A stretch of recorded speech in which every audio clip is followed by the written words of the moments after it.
A cop? You think the Detroit bosses are afraid of dogs? Hello! Today I'd like to review Police Shootout, a game that puts you in the shoes of a police officer in situations where a shootout may happen. Special thanks go to the game's incubator and Playway for the review key. This review is based on about 10 hours of gameplay. All opinions are solely the authors.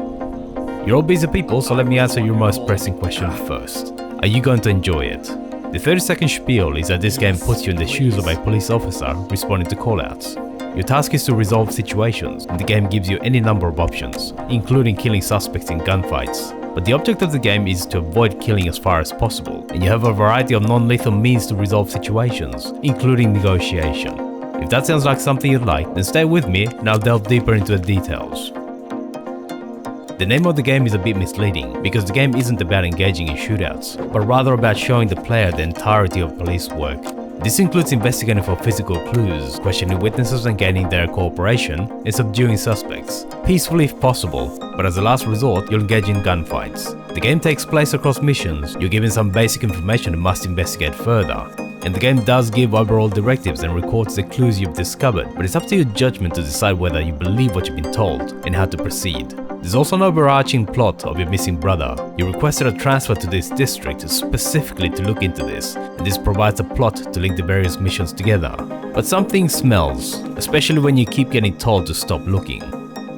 When you arrive at a mission, you begin with a very basic overview of the situation. The initial questioning and physical investigation parts are fairly straightforward. Simply looking everywhere and questioning everyone will get you started pretty well. Where your initiative comes into it is in following up to find corroborating evidence and deciding whether what you've been told is justified. The game will list the clues you have, but it's not going to tell you if they're accurate or red herrings. Situations will often involve armed suspects. This is where you can make use of distractions and stealth options to stay out of sight or to subdue armed suspects. You start with a nightstick, but later on you can spend skill points to get taser ammunition and reduce your risk by keeping your distance. Some suspects can be negotiated with. Knowing the actual facts of the situation is critical when questioning or negotiating with suspects. This is where the game shines. You have a number of cards that you can choose to play. Each card has a conclusion about the person being negotiated with and a list of the evidence you've found that might be relevant to it. It's up to you the player to decide which card to use against the opponent. If you choose a card with accurate statements, it'll move them towards cooperating. But if you choose the wrong cards, they'll be less cooperative. Eventually, you may be forced into shootouts. If you're detected while sneaking around or fail in negotiation, a gunfight will start. Even then, your goal is to disable or disarm the suspect instead of just killing them. Shooting is a mixture of turn-based and real-time. You and the suspects take turns, and during your turn you have a maximum number of actions you can take combined with an overall timer. Once the timer reaches 0, your turn ends regardless of whether you have action points left. Shooting involves timing the mouse button click while the pointer is moving. Aiming longer also makes the marker move slower. It's not difficult with a bit of practice, but the turn timer is going down while you're aiming, so you have to choose between shooting more shots or taking fewer but more carefully aimed ones. You can disarm suspects by hitting them in the hand or arm or disable them with leg shots. Chest and headshots may kill the suspect and that will end the gunfight, but killing is undesirable and your score for the mission will be penalized. Overall, the gunplay is the weakest part of the gameplay, but whether that's a deliberate design decision or not, it fits in well with the game's overall aim of discouraging indiscriminate shooting.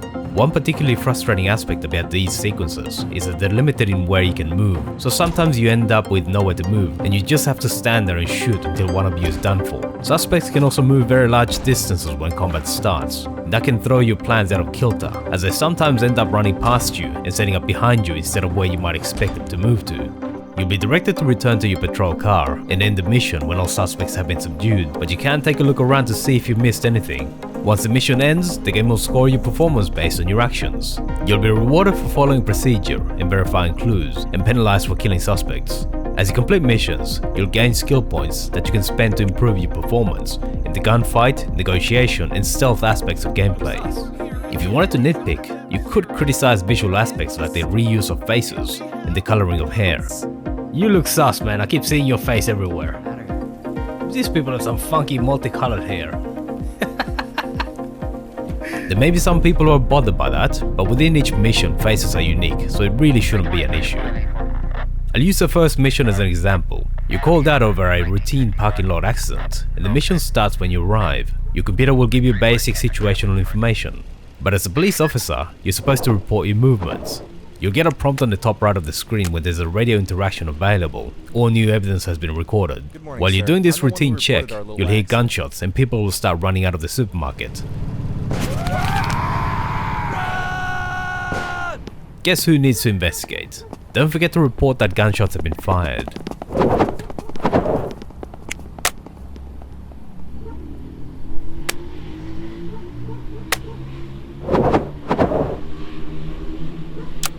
As you look around, you'll see some of the people who ran out and can speak to them. The police? Already? Did you hear that? They fired! I don't know. Speaking to the man will give you clues about the vehicle the gunmen came in and how many of them there were. I did see them. I even saw one before, right here in the parking lot. On the left side of the store, hanging around a black SUV. That must be their ride. I think it was stolen. I saw 3. The lady's distraught about her daughter and understandably has no useful information. Please, help me, please. My daughter was left in the store. I ran out as soon as they started shooting. I was sure she was right behind me, but... You can now head into the store, but you can also follow up the clue you got about the car. This is one of those optional objectives the game doesn't tell you about, but following up on it will give clues about the gunmen. Things are pretty quiet around the entrance, but you should keep a low profile by moving quietly and keeping a lookout for the gunman. There's a person hiding behind the stand and you can question him. He'll confirm that he saw someone run into the bathroom. Hey, psst. What? A girl? I don't know. No, I don't think I saw her, but someone definitely ran into the restroom. Maybe it was her. A dead victim lies further down the aisle, but you're going to be ambushed by a shooter. This is a forced shootout unfortunately, and I'm guessing he's there to give you a taste of the gunplay, but later missions aren't as prescriptive as this. If you're accurate enough, you can disarm the gunman and question him. A cop? You think the Detroit bosses are afraid of dogs? I hate cops. Die!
He'll have some things to say about the leader's brother and the Detroit Mafia. Frank has a brother, right? The guy's in jail, so Frank's gone completely nuts. He'll do anything to get him out of there. He needed money, a lot of it, and he needed it now. But he's a dumbass and a moron, so he got himself into a lot of debt.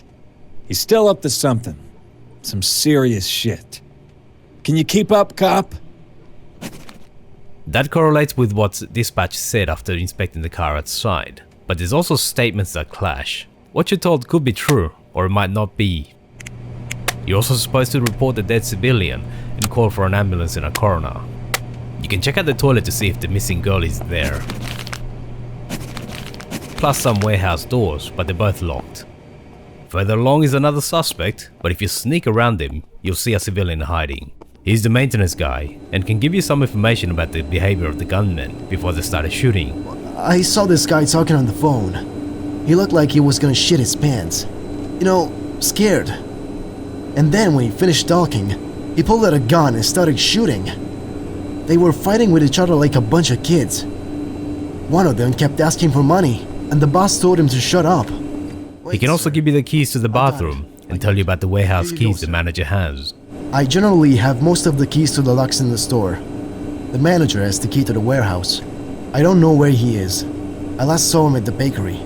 The mission intends for you to have another gunfight with the second gunman, but if you're patient, you can sneak up to him and knock him out with your baton.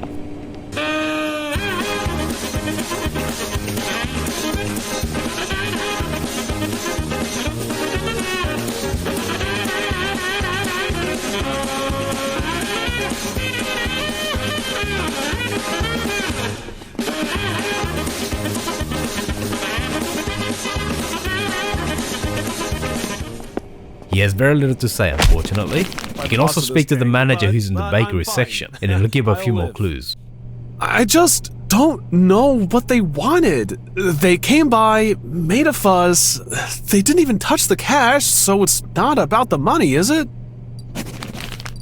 The head of the whole party. He's locked himself in the warehouse. Who knows what he's looking for in there? As you approach the warehouse doors, they'll slam open, and you find yourself in a negotiation. Hey, what are you doing here? This is where all the clues you've been collecting come into play. Some conclusions like the Detroit Mafia are false, even though there was a lot of information linking Frank to the Mafia. What? What did he yell? What are you talking about? He may be in debt to them, but he's not technically part of the Mafia, so the conclusion is wrong.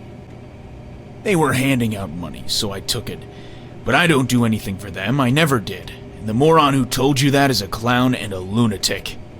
Others, like his brother and his criminal record, are accurate, and will work in your favor. Aren't you nosy? My brother is my business. Once you've convinced Frank to surrender, or had a gunfight with him... Alright, come on. Just relax, okay? I'm putting the gun down. See that? Just don't shoot me now. This is your first time in this town, huh? I can tell right away. You don't even know what kind of shit you got yourself into by coming here. If I were you, I'd be doing more serious things. You'll understand soon enough. In this town, rich kids get kidnapped, parts are traded, and people are trafficked. You'll see. You can inspect the warehouse and find drugs on a shelf. They're not useful to you right now, but clearly this is part of something bigger, not just a random shootout.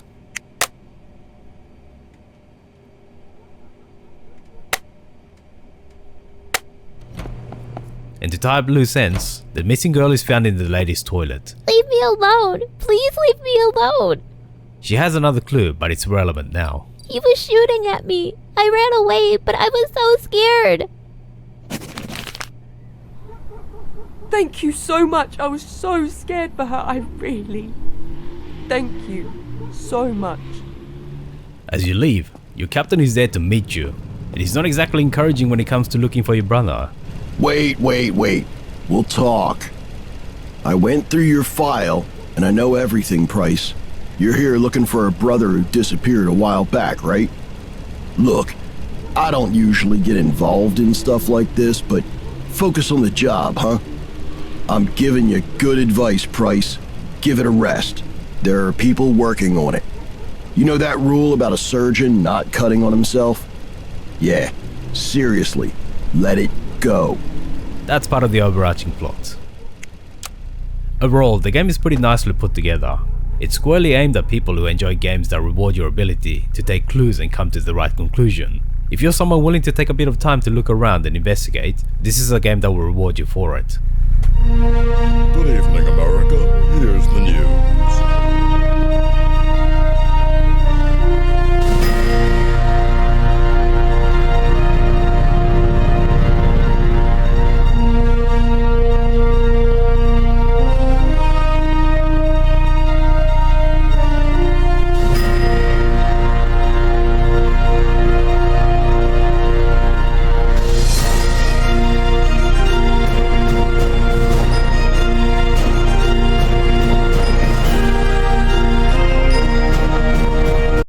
Thanks for watching all the way to the end. Let me know what you thought about it in the comments. Feel free to leave a like, subscribe and hit the bell button to be notified when new videos come out. See you soon.